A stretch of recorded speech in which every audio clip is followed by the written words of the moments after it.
YouTube channel study with ಪರಶುರಾಮ್ಗೆ ಸ್ವಾಗತ ಅಂತ ಹೇಳ್ತಾ SSLC ಎಕ್ಸಾಮಿನೇಷನ್ 2 ಮ್ಯಾಥಮೆಟಿಕ್ಸ್ ಎಕ್ಸಾಮಲ್ಲಿ ಇಂಗ್ಲೀಷ್ ಮೀಡಿಯಮಲ್ಲಿ ಮ್ಯಾಥಮೆಟಿಕ್ಸಲ್ಲಿ ನಾನು ಪಾಸಿಂಗ್ ಪ್ಯಾಕೇಜ್ ವಿಡಿಯೋಗಳನ್ನು ಕೊಡ್ತಾ ಇದ್ದೀನಿ. ಚೆನ್ನಾಗಿ ಇದೇ ಥರದ ಪ್ಯಾಟರ್ನ್ ಲೆಕ್ಕಗಳು ಬರ್ತವೆ. ಚೆನ್ನಾಗಿ ನೀವು ಪ್ರಿಪ್ರೇಷನ್ ಮಾಡಿದರೆ ಖಂಡಿತವಾಗಿ ಒಳ್ಳೆ ಅಂಕಗಳು ನಿಮಗೆ ಸಿಗ್ತವೆ. ವಿಡಿಯೋನ ಲೈಕ್, ಶೇರ್ ಹಾಗೂ ಸಬ್ಸ್ಕ್ರೈಬ್ ಮಾಡೋದನ್ನು ಮಾತ್ರ ಮರೆಯದಿರಿ. ಎಲ್ಲ ವಿಷಯಗಳಲ್ಲಿ ಕೂಡ ಇದೇ ತರನಾಗಿರ್ತಕ್ಕಂಥ ವಿಡಿಯೋಗಳು ಪೋಸ್ಟ್ ಮಾಡ್ತಾ ಇದ್ದೀವಿ. ಅವುಗಳನ್ನು ನೋಡಿ ಬೆನಿಫಿಟ್ ಮಾಡ್ಕೊಳ್ಳಿ ಅಂತ ಹೇಳ್ತಾ ಲೈಕ್, ಶೇರ್, ಸಬ್ಸ್ಕ್ರೈಬ್ ಜೊತೆಗೆ ಬೆಲ್ ಐಕಾನನ್ನು ಅವಶ್ಯವಾಗಿ ಒತ್ತಿ. ಇದರಿಂದ ನೆಕ್ಸ್ಟ್ ವಿಡಿಯೋಗಳ ನೋಟಿಫಿಕೇಷನ್ನ ಫಸ್ಟಾಗಿ ನೀವು ಗೆಟ್ ಮಾಡ್ತೀರಿ. ಫಸ್ಟ್ 1 ಮಾರ್ಕ್ ಕ್ವಶನ್ ಏನಾಗ್ತದಪ್ಪ ಅಂದ್ರೆ, substituting the value of N for particular ಎಂಥ ಟರ್ಮ್ ಎಕ್ಸ್ಪ್ರೆಷನ್ ಅಂತ ಕೇಳ್ತಾರೆ. ಏನಿಲ್ಲ, ಅವ್ರು ಆಲ್ರೆಡಿ ಎಂಥ ಟರ್ಮ್ ಕೊಡ್ತಾರೆ, ಅದನ್ನು ಕೊಟ್ಟಿರ್ತಕ್ಕಂಥಗಳಲ್ಲಿ ಏನು ಮಾಡಬೇಕು, ಎಂಥ ವ್ಯಾಲ್ಯೂಗಳನ್ನು ಹಾಕಿ ಅದನ್ನು ಬಿಡಿಸ್ಬೇಕು. 5n+3 ಅಂತ ಇದೆ. ಅದನ್ನು ಥರ್ಡ್ ಟರ್ಮ್ಗಳನ್ನು ಕಂಡುಹಿಡಬೇಕಾದ್ರೆ ಜಸ್ಟ್ ಓನ್ಲಿ ಬರ್ಕೊಡ್ರಿ 5n+3. ಎಂಥದಲ್ಲಿ 3 ಅಂತ ಬರ್ಕೊಡ್ರಿ. Very easy, 5 × 3 + 3. 5 × 3 it means 15. 15 + 3 = 18.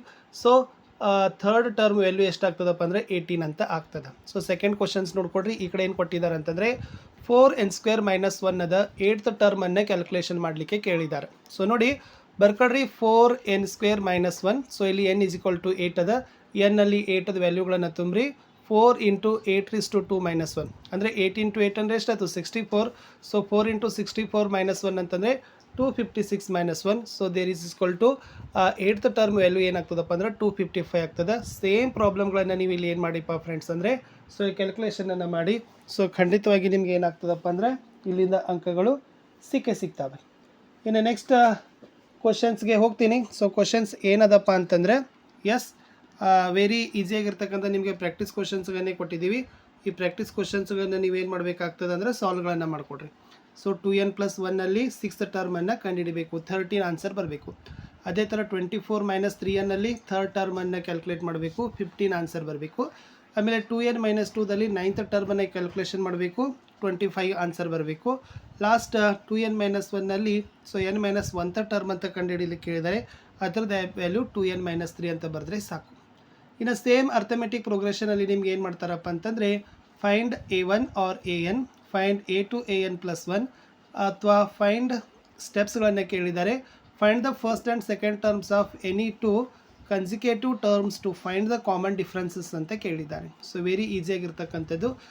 In the arithmetic progression, if an = 2n+1 then find the common difference of the given arithmetic progression. ಏನಿದೆ, an = 2n+1, first term a1 ಅದ. ಈಸ್ ರಿಪ್ರೆಸೆಂಟೆಡ್ ಬೈ a ಅಂತ ಆಗ್ತದೆ. Next ಇದರಲ್ಲಿ if n = 1, a1 = 2 × 1 + 1. 2 + 1 = a = 3. ಇನ್ನು a2ದಲ್ಲಿ ಏನು ಬರಬೇಕು, if n = 2, a2 = 2 × 2 + 1. 4 + 1, a2 = 5. The common differences a2 - a1 = 5 - 3 = 2. ಈ ತರನಾಗಿರ್ತಕ್ಕಂಥ common ಡಿಫ್ರೆನ್ಸಸ್ಗಳನ್ನು ನಿಮ್ಗೆ ಏನು ಮಾಡ್ತಾರೆ, ಕ್ಯಾಲ್ಕುಲೇಷನ್ ಮಾಡಲಿಕ್ಕೆ ಕೊಡ್ತಾರೆ. ಇಷ್ಟು 5 ಕ್ಯಾಲ್ಕುಲೇಷನನ್ನು ಪ್ರಾಬ್ಲಮ್ ಕೊಟ್ಟಿದ್ದೀನಿ. ಚೆನ್ನಾಗಿ ಅವುಗಳನ್ನು ನೀವೇನು ಮಾಡಿ, ಫೈಂಡ್ ದ ಕಾಮನ್ ಡಿಫ್ರೆನ್ಸಸ್ಗಳನ್ನು ನೀವೇನು ಮಾಡಬೇಕು, ಕಂಡುಹಿಡಬೇಕು. ಆಲ್ರೆಡಿ ವ್ಯಾಲ್ಯೂಗಳನ್ನು ಸಹಿತ ಎಷ್ಟು ಆನ್ಸರ್ ಬರಬೇಕಾಗಿತ್ತಂತ ಆನ್ಸರನ್ನು ಸಹಿತ ನಾನು ನಿಮ್ಗೆ ಏನು ಮಾಡಿದ್ದೀನಿ, ಕೊಟ್ಟಿದ್ದೀನಿ. Move to next question.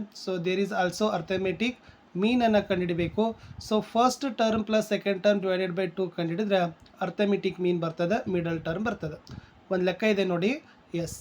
If 2x14 are in the arithmetic progression, find the value of x ಅಂತ ಕೇಳಿದ್ದಾರೆ. Finding the common differences of the 3 terms which are in AP, a2 - a1 = x - 2, a2 - a1 = 14 - x. The difference between will be the same as the 3 terms are in the AP. X - 2 = 14 - x. X plus x = 14 + 2. 2x = 16. X = 16 divided by 2. Therefore x = 8 ಅಂತ ಬರ್ತದೆ. Okay, ಇದನ್ನು alternative method ಹೀಗೂ ಬರೀಬೇಕು. x = 2 + 14 divided by 2. There is 16 divided by = 8 ಅಂತಕ್ಕಂಥದ್ದು ಎಕ್ಸ್ದ value ಬರ್ತದೆ. Same ಆಗಿರ್ತಕ್ಕಂಥ ಪ್ರಾಬ್ಲಮ್ಸ್ಗಳನ್ನ ಬಿಡಿಸ್ಲಿಕ್ಕೆ ಹೇಳಿದ್ದೀವಿ. 1 mark ಕೂಡ ನಿಮಗೆ ಇಂಪಾರ್ಟೆಂಟ್ ಇದ್ದಾವೆ. ಯಾಕಂದರೆ ಪ್ಯಾಟರ್ನ್ ಯಾವ ಪ್ಯಾಟರ್ನಲ್ಲಿ ಕೇಳ್ತಾರೆ ಅನ್ನೋದನ್ನು ನಿಮಗೆ ಹೇಳಲಿಕ್ಕೆ ಬರೋದಿಲ್ಲ. ನೆಕ್ಸ್ಟ್ ಕ್ವಶನ್ ಹೋಗ್ತೀನಿ. 2 ಮಾರ್ಕ್ ಕ್ವಶನ್ ಇದೆ. ಅರ್ಥಮೆಟಿಕ್ ಪ್ರೋಗ್ರೆಷನ್ ಮೇಲೆ ಬರ್ತಕ್ಕಂಥದ್ದು. Find the first term and a common differences for the given AP ಅಂತ ಕೇಳಿದ್ದಾರೆ. ಯಾವ ಥರನಾಗಿದೆ ಅನ್ನೋದನ್ನು ಸ್ವಲ್ಪ ಫಸ್ಟ್ ಲೆಕ್ಕ ನೋಡ್ಕೊಡ್ರಿ.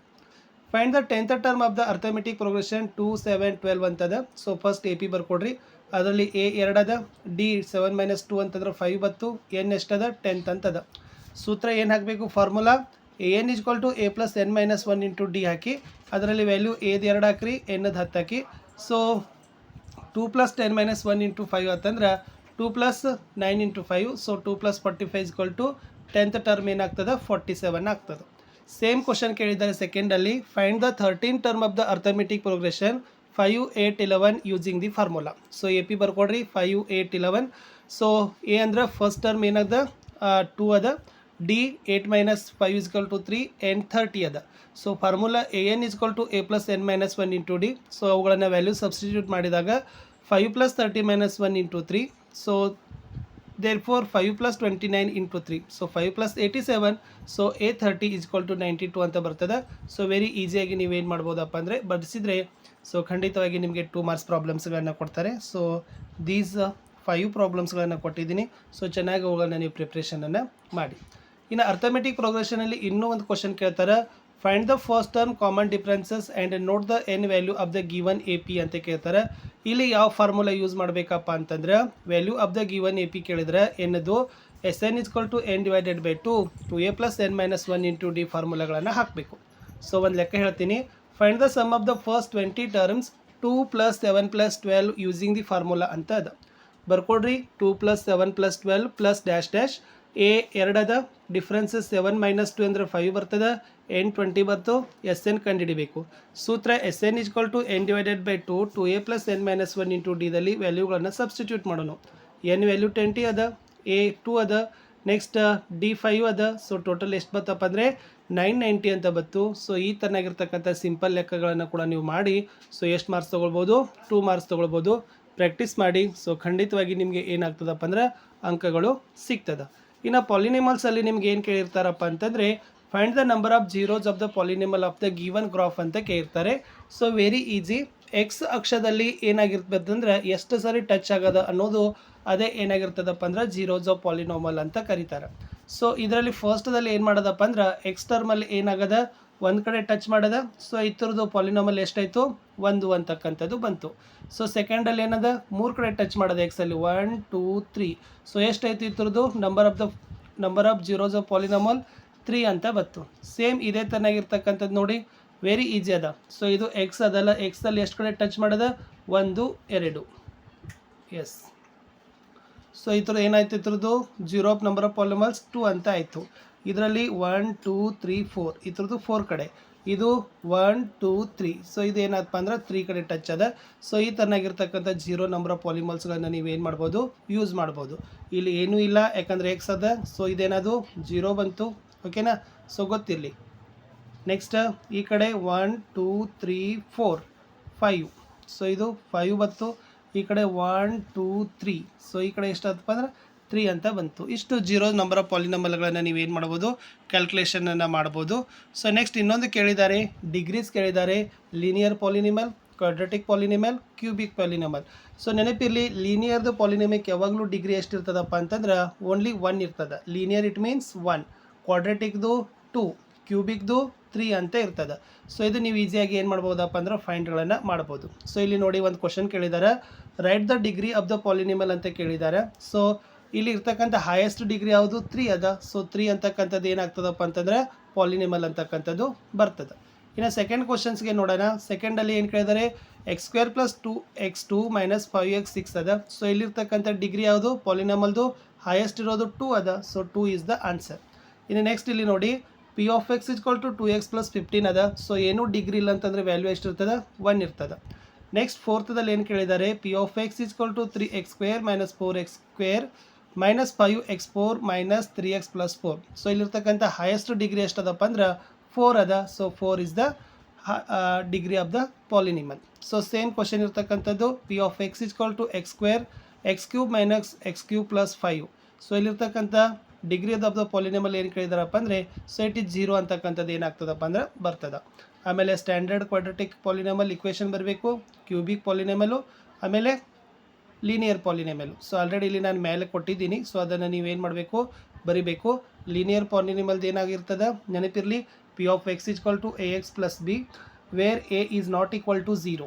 ಆಮೇಲೆ ಕ್ವಾಡ್ರಾಟಿಕ್ ಪಾಲಿನಾಮಲ್ದಲ್ಲಿ p of x = ax² + bx + c where a is not equal to 0. Next cubic ಪಾಲಿನಾಮಲ್ದಲ್ಲಿ ಏನಾಗಿರ್ತದೆ P of X equal to A X cube plus B X square plus C X plus D where is A is not equal to 0 ಅಂತ ಬರ್ತದೆ. ಇಷ್ಟು first ಪಾರ್ಟಲ್ಲಿ ನಾನು passing package ಕೊಟ್ಟಿದ್ದೀನಿ. So ಕೆಳಗಡೆ ಇರ್ತಕ್ಕಂಥ questions